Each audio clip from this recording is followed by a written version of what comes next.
continue with our discussion on literary devices, which is true to both poetry and prose. So let's start with one of the devices utilized by authors. It's form. The way a poem is arranged on the page is called form.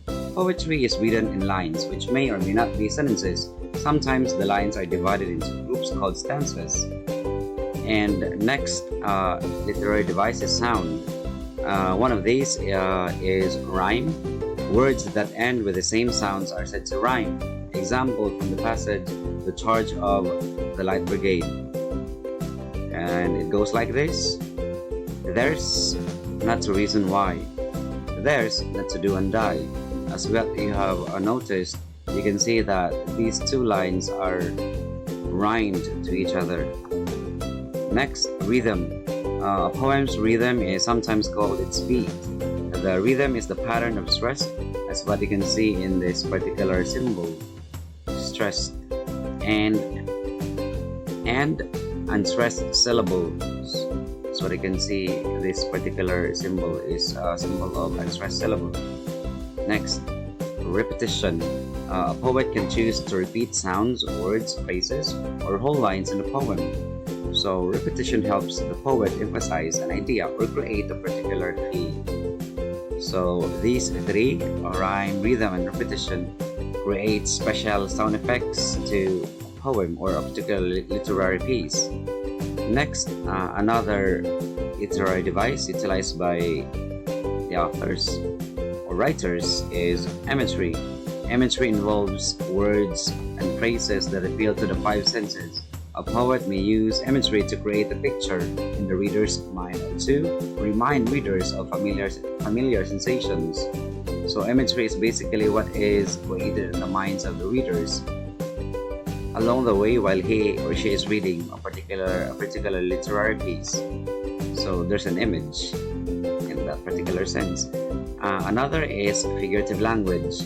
Poets use figurative language when they choose words and phrases that help readers picture ordinary things in new ways.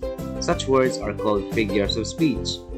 So the most common figures of speech are simile, metaphor, personification, alliteration, assonance, consonance, onomatopoeia, irony, metonymy, and apostrophe, and so many others.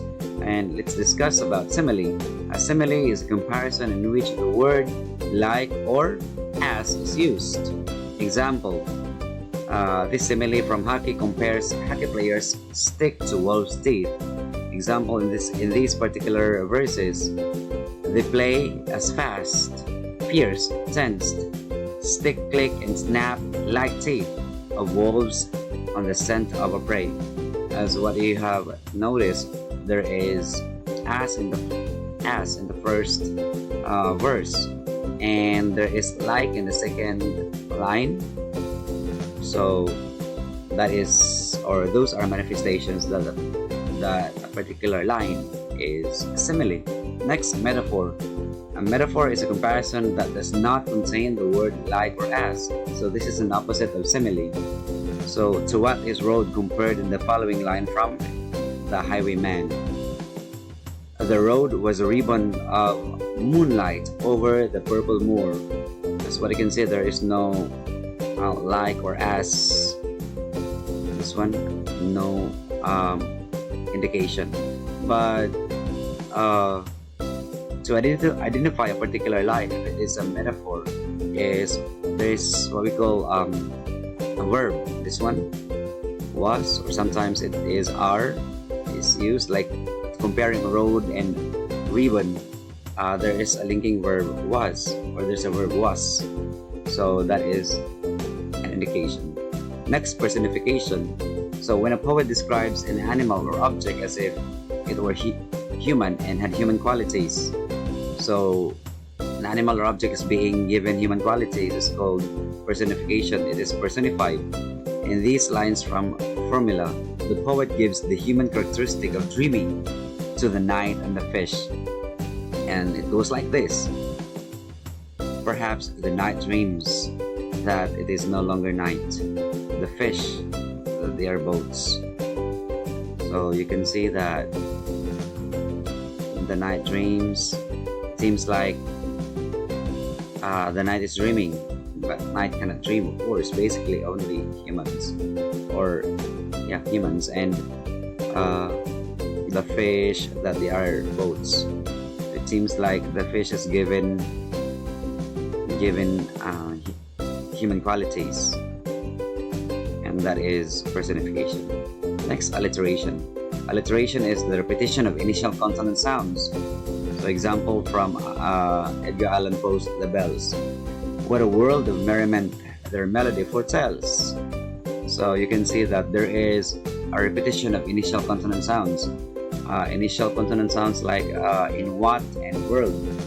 Two W's are being repeated from the word what and world. Another is merriment and melody. So merriment and melody. So these two words start with letter M. So there is a repetition of the initial consonant sounds in those four words. Next, assonance. Basically, assonance is just a repetition of vowel sounds. And like for example, from the molten golden notes, also in the bells. So you can see molten and golden, a repetition of O sounds from molten and golden. Next, onomatopoeia. Onomatopoeia is basically the use of words or phrases that sound like the things to which they refer. Example of onomatopoeia is bang to the sound of a gun, and another is tic-tac of the clock, splash of the water. So that's it.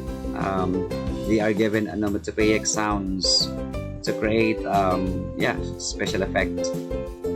Next, metonymy.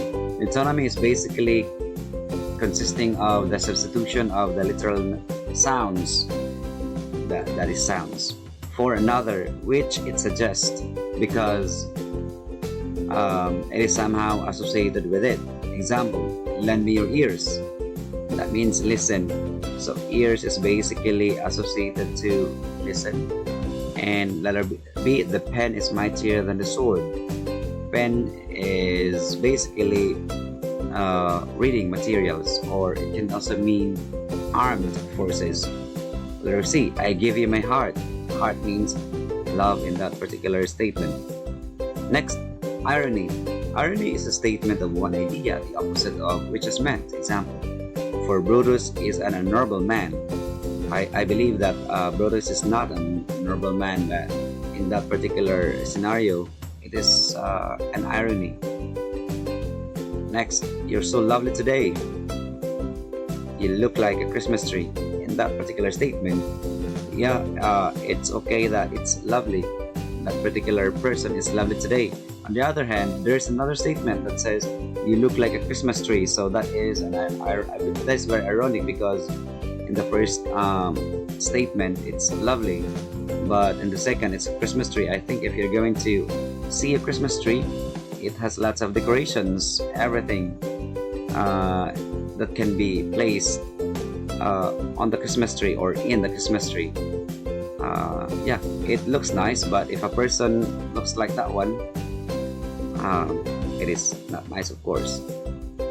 Let's see, you're a great guy, meant bitter. Next, oxymoron. Oxymoron is the combining of the contraries or opposite to portray a particular image or to produce a striking effect. And in this particular situations or figure of speech, there is what we call a juxtaposition of two words put together or placed together side by side to create a striking effect. For example, parting is such a sweet sorrow. So how can parting be sweet at the same time sorrow? So sweet and sorrow are juxtaposed or put together side by side to create a striking effect. Next, sound of silence. These two words are placed together to create like a striking effect. How can sound be silence? And how can silence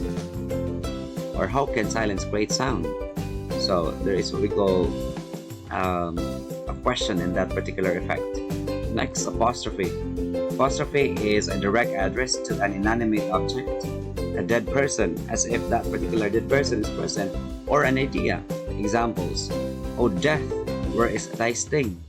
So in that particular situation or statement, somebody is calling death. Death cannot be present. Okay, and love, thy will be done.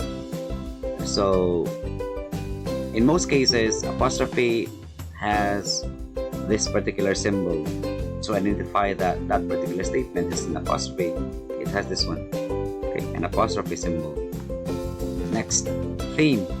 Theme is the last literary device. Theme is basically all the poetic elements you have read about, how poets establish their poems, themes, or visions. Just as in fiction, a poem's theme is the message about life that it conveys. Basically, theme is the message. So we're excited, and thank you so much for watching, and have a good day. Bye bye.